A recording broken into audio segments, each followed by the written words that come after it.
Hi, I'm Steve Lentini, and I'm the host of the podcast Different Thinking for Different Times. This is Season 6, Episode 25. For this episode, I want you to buckle your seatbelts. And so I don't have a guest. I do have a couple of guests upcoming.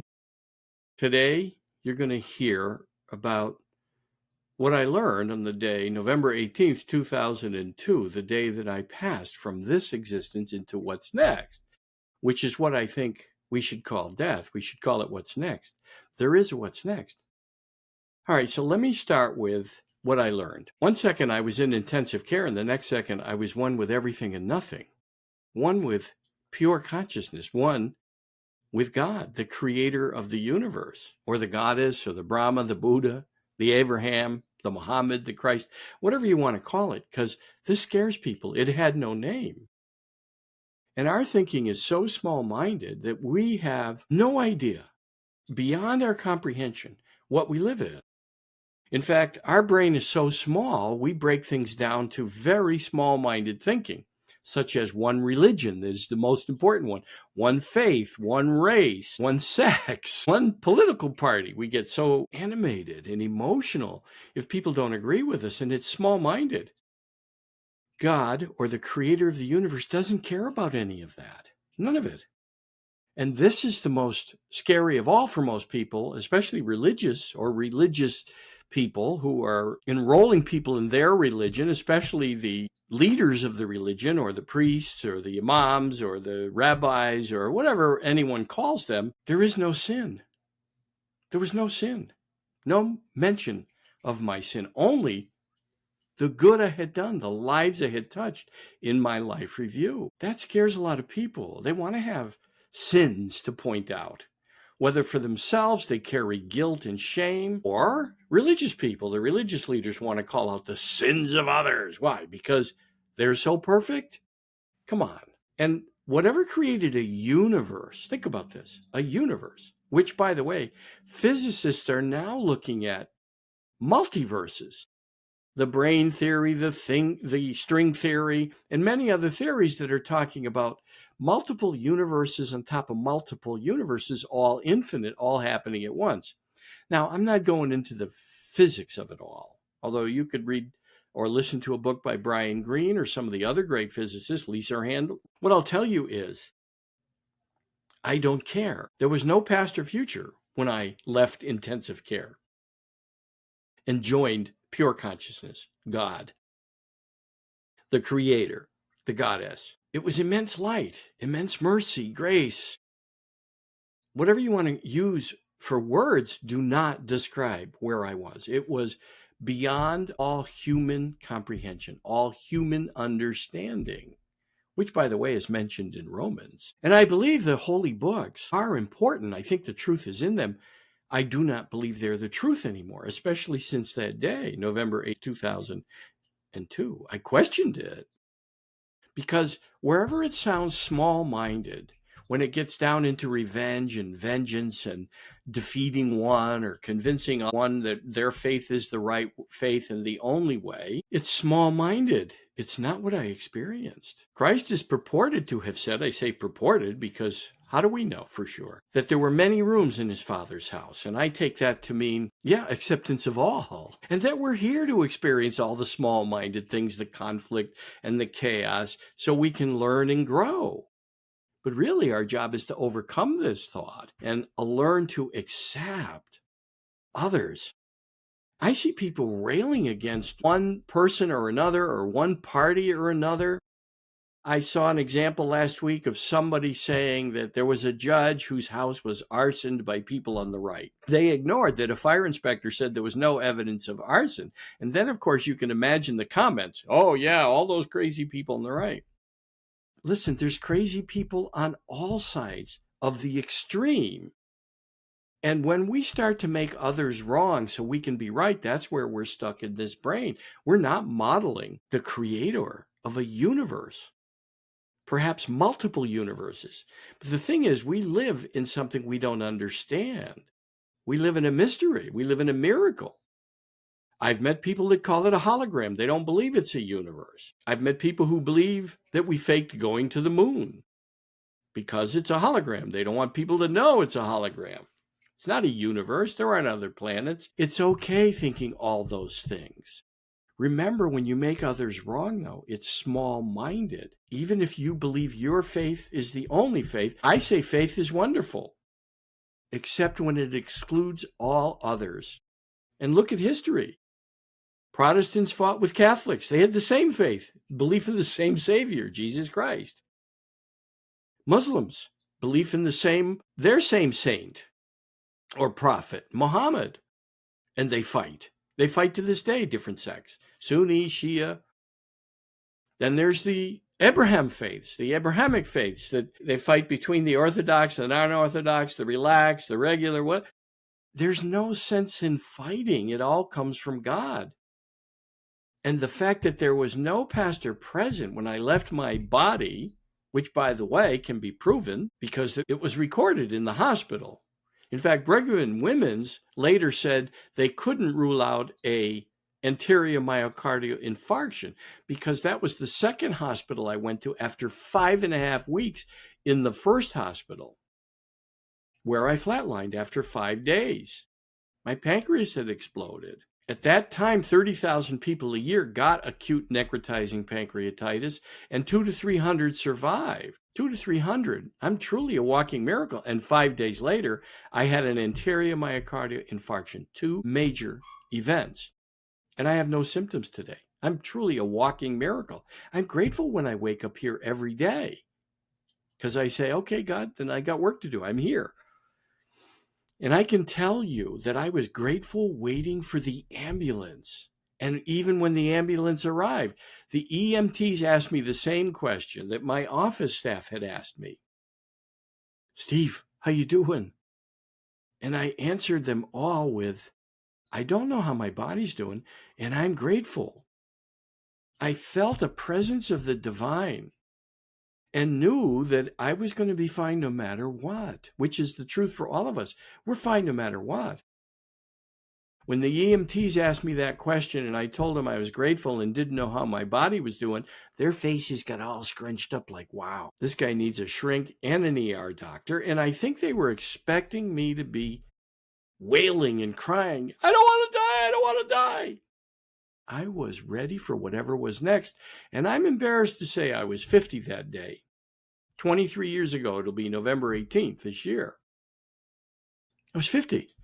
I was not surrendered in the now like that.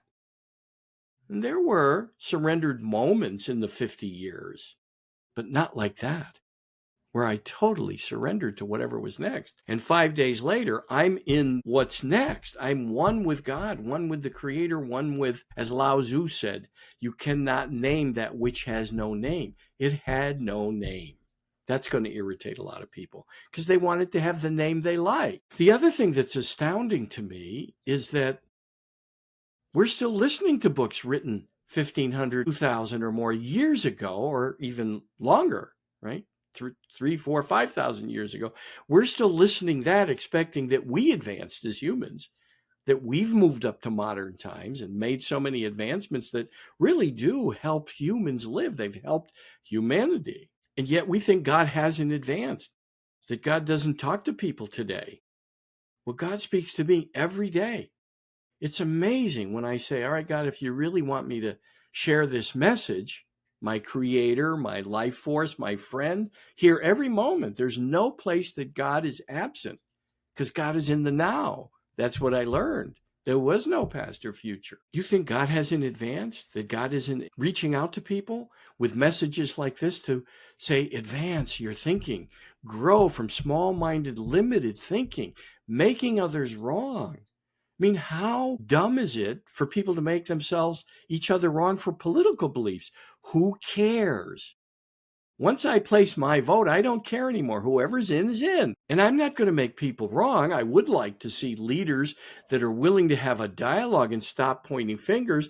That's mature leadership, having dialogues. It's mature adults having dialogues. I've written a lot of books about it. I wrote one about breaking the pattern of upset, breaking the cycle of upset, about the annual family holiday upsets, how to break it. And really, it's about becoming infinite-minded, like the creator of the universe. God wants us to advance. Not that we won't listen to those books and appreciate what's written in many of those books. I have a Bible here next to me. I have a Bible right here next to me. I have a Quran. I listen to all of those things. I believe them to some degree. I love them to some degree. There are things in here that are amazing, absolutely amazing. I have one in Romans that I love to quote right here. A couple of things. In Romans 8, verse 26. And we know God causes everything to work together for the good of those who love God and are called according to their purpose, not according to their religion. I have another one that I love. That where we are and where we're going is beyond all human comprehension. It's actually in Philippians chapter 4. Don't worry about anything. Instead, pray about everything. Tell God what you need and thank Him for all He has done. Then you will experience God's peace, which exceeds anything we can understand. Anything we can understand. That's where I was. I was in something that's way beyond my own comprehension. Now, whether you believe that or not, that's okay. I'm not trying to change anybody's mind about any of their beliefs. I don't care what you believe. I don't. I truly don't. I don't know, and I don't care. What I do wish for all human beings is to grow and to be willing to move beyond small-minded thinking. Ernest Holmes talks about that we're one with the all in all. Here's something from Ernest Holmes. Since our personal subconscious is really the place where we use the universal law of mind, it logically follows that the images of thought and belief that are held in our consciousness automatically and continuously provide the patterns on which the law of mind shall work for us. Possibly, we might compare the action of this universal mind to an infinite reservoir of water high up in the mountains. We have to turn on the faucet. We already have pipe laid up from this reservoir to our dwelling. It is piped into the kitchen, the bathroom, and perhaps into our various other places in the house. We turn on the faucet and out it flows. The water flowing through the pipes does not know whether we are going to use it to boil eggs or make ice cubes. And of course, it knows nothing about a complicated sprinkler system for the lawn. In like manner, we personalize all the laws of nature that we use. He goes on to say we can find God only within ourselves, and God can work for us only by working through us. It doesn't say by reading things every day or following a certain tradition or washing one's hands. It doesn't say that. It's going to upset a lot of people. That's okay. This message is purposely designed to do that, to get people to think in a different way, an expanded way, and learn to accept all as God does, as the infinite does, the creator does. So if you think a creative life force is stuck in what was said thousands of years ago, that's small-minded. Anything that's small-minded did not come from the creator, the source of all life, the miracle of life. That force, he or she is never absent. There was no, congratulations, Mr. Lentini. How was your experience as a man? There was nothing like that. My experience was like this. In intensive care, 1 second, the next second, I was one with everything and nothing. One with immense light, mercy, grace, a love that's beyond expression. I knew I was loved. And there was no past or future. I call it the now on steroids. It was like a scene, and then a scene, and then a scene, and I couldn't put them back together. The next scene after the immense light and mercy and grace was my life review. Only the good I had done. All the lives I had touched flashed before me. I could sense the presence of family and friends that had gone before me. What flashed before me was all the times I helped them and many, many, many others, helped people move, bought sandwiches for, gave money to, and people I smiled. Even people I smiled at. And again, as I said earlier, I was 50 and had no idea how many lives I had touched. And I'm guessing neither do any of you. Did you know that when you smile at people, you're making an impact? You might brighten their day. when you stop to care for someone who's asking for money and just give them what you can, instead of having those thoughts like, go get a job, or I'm not giving you any money. What you give, you get in life. Buy someone a sandwich, give someone money. Let's do good together. The only thing mentioned in my life review was the good I had done, the lives I had touched.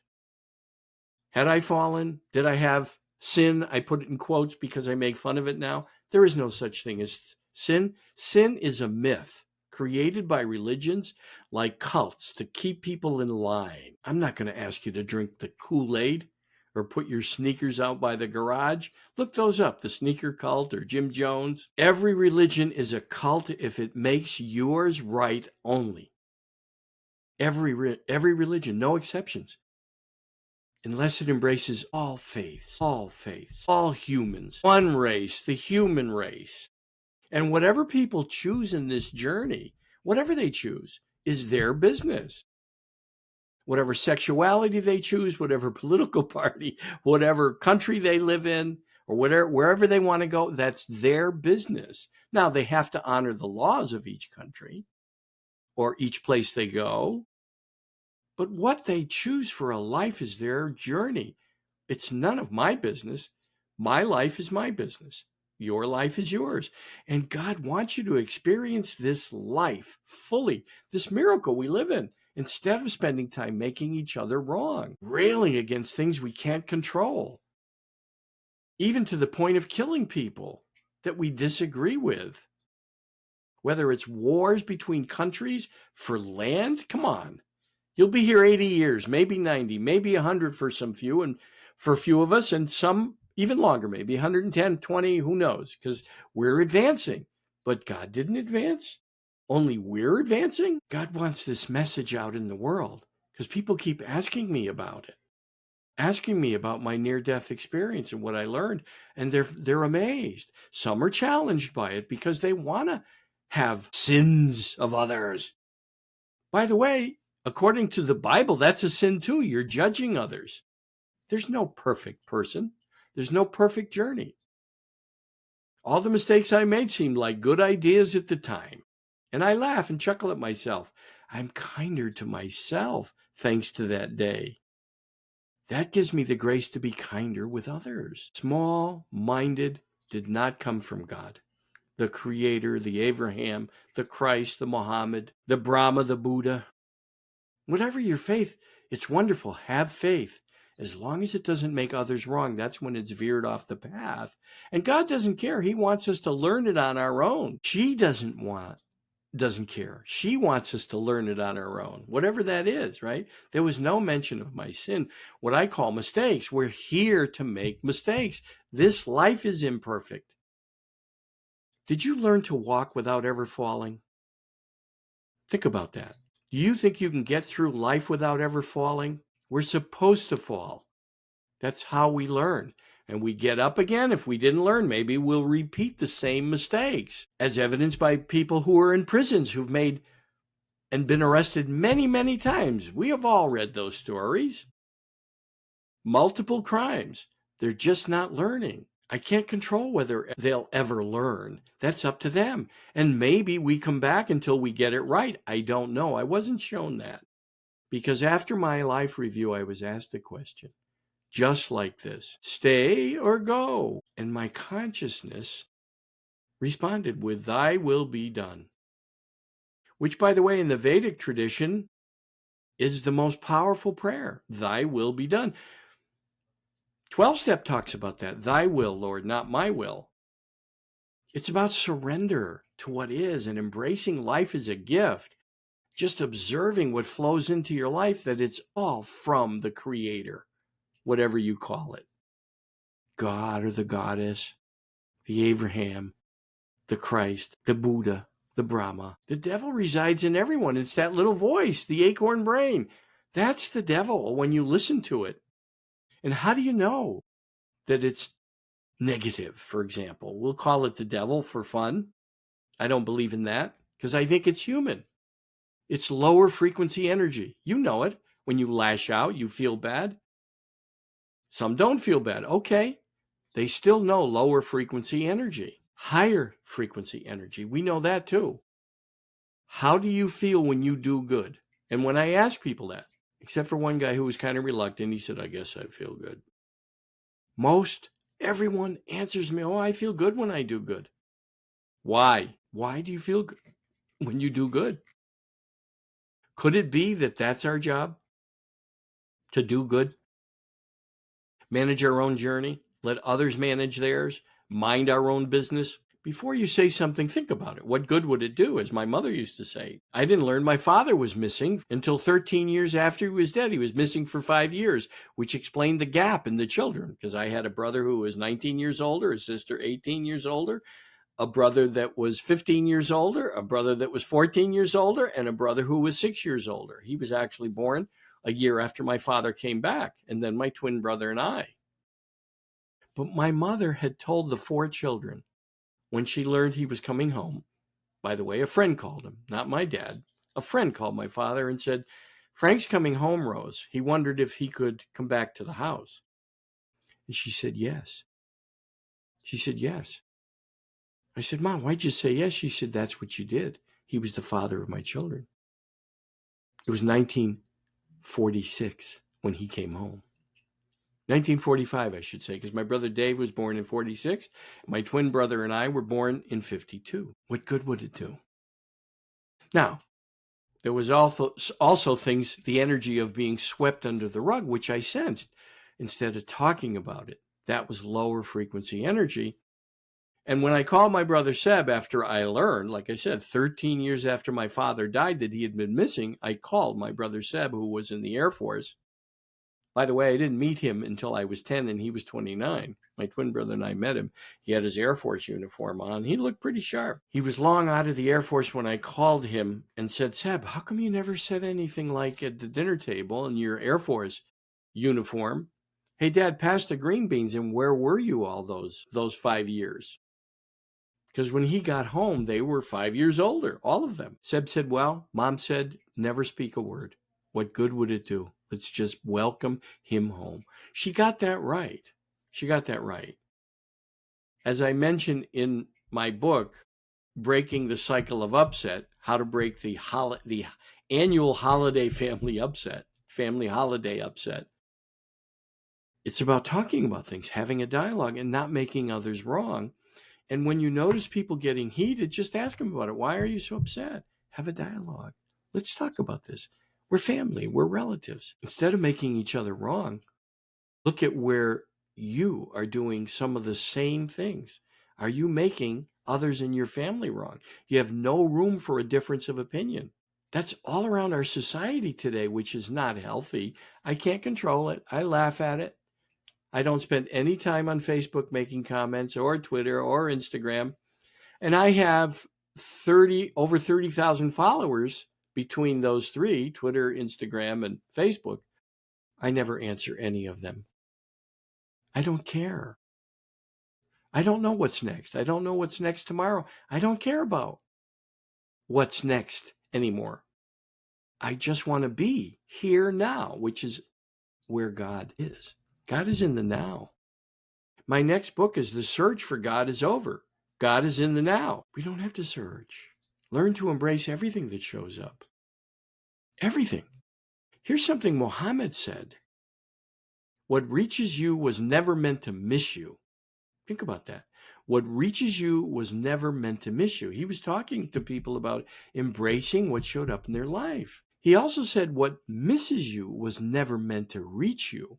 And so many people, especially in Western society, are lamenting things that haven't shown up yet because they're stuck on significance, wanting to be famous or a best-selling author.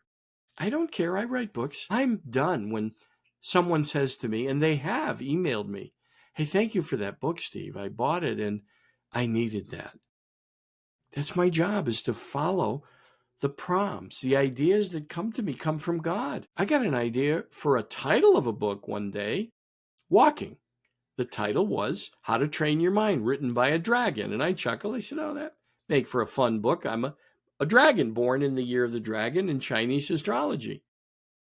A week later, on a Sunday morning at 3 a.m., I got up with the whole book. It was like a download. That next Friday, it was published on Amazon. How to Train Your Mind, written by a dragon. Because we can train our minds.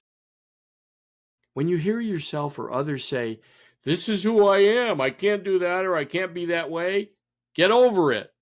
No, we're always choosing those things. We've programmed our mind to be limited, to be small-minded. You know what it looks like. You can see all kinds of evidence of it today. Smart people like professors are really dumb. Politicians really dumb because they believe they're thinking and they make everyone else around them wrong that disagrees. We have colleges teaching people what to think, not how to think. How to think is so critical, including questioning everything. Don't stop questioning. Question the Bible. Look for where it's small-minded. Read it to yourself.